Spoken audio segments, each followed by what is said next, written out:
I love using disposable film cameras, but I don't like two things about those cameras. The first thing being, once you are done with the shots, you have to throw away the whole camera and buy a new one every single time. The second thing I don't like is the restricted film stock that you are limited to when buying those cameras. Right now, the two major companies that has the most popular and easy access disposable cameras to buy are Fujifilm and Kodak. You're restricted to the film that's on those type of cameras. Now, has that stopped me from using disposable cameras? No. I still use disposable cameras quite a lot, actually. I really love those cameras. But I had an idea. Could I find something currently on the market, make my disposable camera experience even better? I think I found one. So that's why I'm making this video for you guys. This is the Kodak Ektar H35N half-frame film camera, which is essentially a reusable disposable camera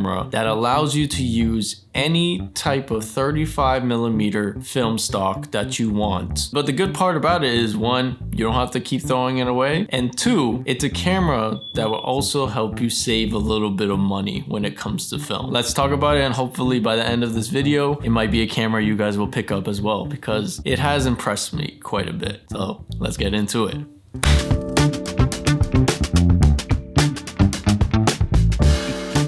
In this video, I'm gonna talk about this camera. I'm gonna show you how to load your film. I'm gonna show you why having that many shots is cool. I'm gonna tell you about the service or the company I use to develop all my film. We have a lot to talk about, but before we even get into that, if you enjoy videos like this, my name is Jared. I'm a photographer, videographer, and now runner. For the last 2 years, I'm officially now a runner, and I make videos about all this stuff. And if you are interested in getting better like I am, my goal is just to keep getting better in photography, videography, and running. Please subscribe and like the video. I appreciate it always, and join our amazing community that we've building over here. But yeah, I need to start saying that more. I need you guys to keep subscribing. Please keep subscribing.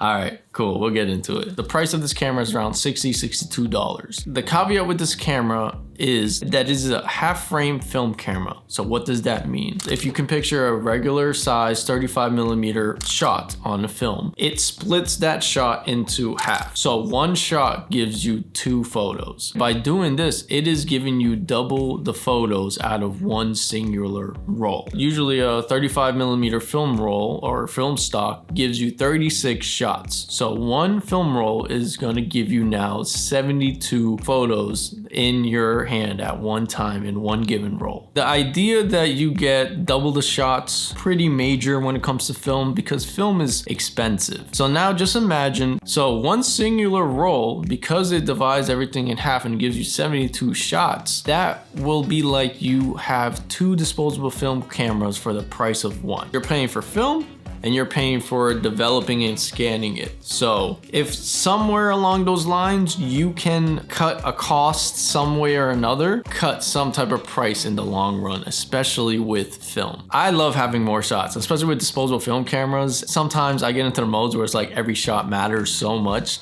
and being able to have that leeway with so many more shots, you're a little more carefree. And that's the biggest thing I love about disposable film cameras, the fun of it, right? That idea that anyone can take a photo with it and you're snapping and you're still in the moment, you're not thinking about it too deeply, and you're seeing what you can capture while also living. And in the end, sometimes you take the best photos that way.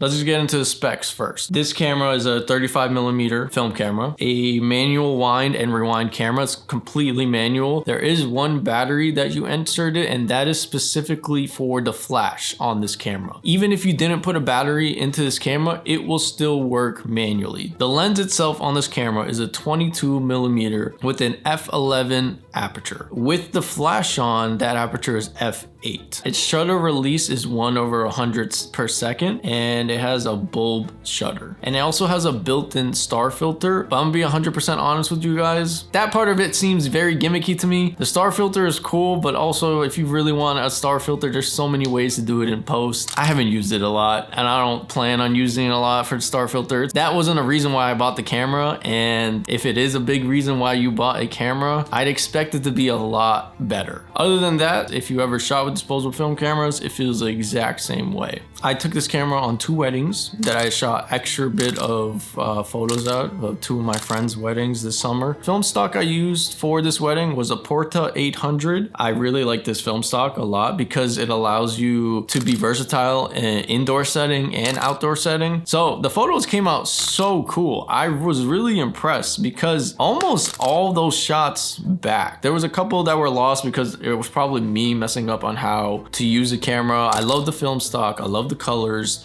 I loved how almost sharp this camera also took all those photos to be, because that's important. It was a test run to see if this camera would honestly take good photos. They just have some character to them, and they also have just a particular feeling that you get out of film and out of the intentionality when it comes to utilizing a particular film stock or being in the right place at the right time and things like that. You tell me on how you think these photos came out. Also, if you like it as well, that's all that matters, right? I'm just showing you what I took, how I took it, and then hopefully if you like something about it, you can do it as well. So yeah.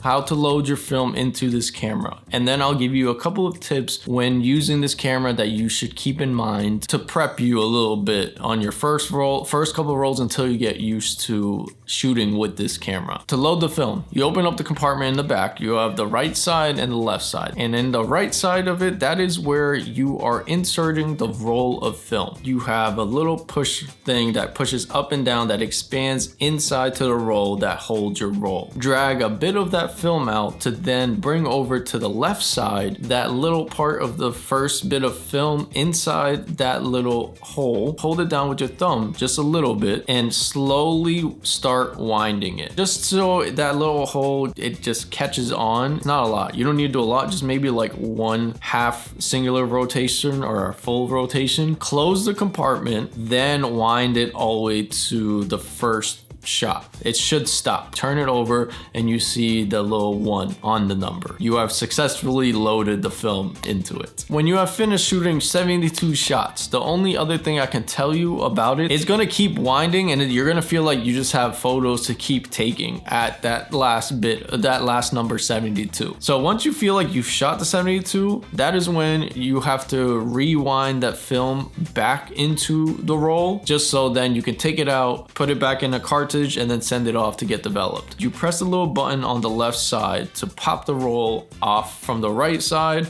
and then on the right side there's this little contraption that then you manually wind it all the way back. The numbers at the top go back down. I believe it goes back down to 0, so watch those numbers as you're winding it all the way back. And once you fully wind it all the way back, the film itself should be fully bundled and back to the way it was in the beginning. I showed you how to load it, and then I wanted to show you how to take it out as well. So yeah, so a couple of tips with it. Say you take a photo, always make sure you are winding it all the way to the end for your next shot, right? If you don't wind it all the way to the end, it might leak into your other frame, or you might do like double exposures and things like that. Another tip is there is a warm up for the flash. So in the front, when you flick the flash on, just wait a second until that light fully brights up to red, and then your flash is good to go. Too bad of a wait time. There's a reboot period whenever utilizing the flash. The other tip that I have to tell you is you have to get used to the orientation of this camera. Through the viewfinder, through the little thing, it is backwards. This way, normally it's going to give you a like more vertical frame. If you want a more horizontal frame, you have to hold it vertically. That makes no sense to me. I don't know why.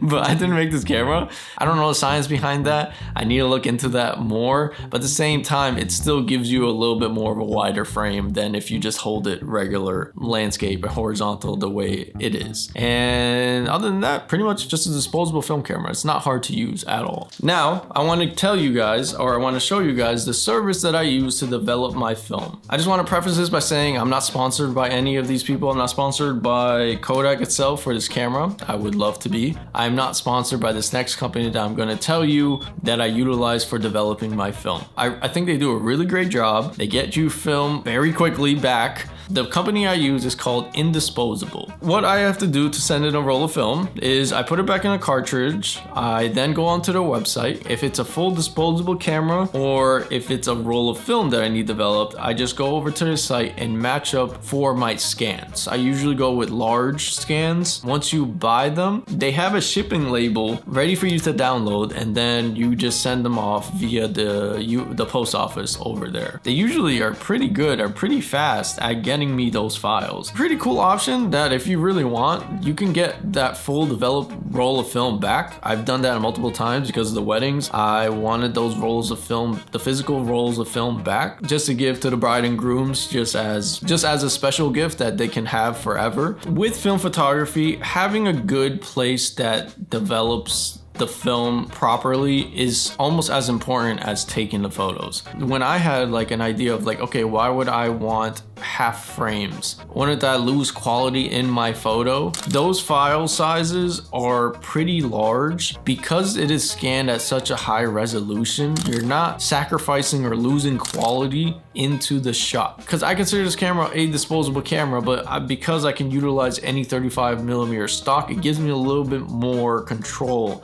on how I want the pictures to look. I personally want that carelessness, that fun, that freeing feeling you get out of utilizing these cameras. And that's why I bought this camera. So yeah, if you're a beginner and trying to get into film, you enjoyed disposable film cameras, I think this is a perfect camera to pick up. And that's why I wanted to make this video, because anytime I find something that's cool and I personally use, we talk about it here, and that's when I make a video about it and give you all the details that I feel like you should know before making a purchase. I hope you guys enjoyed this little video I made for you.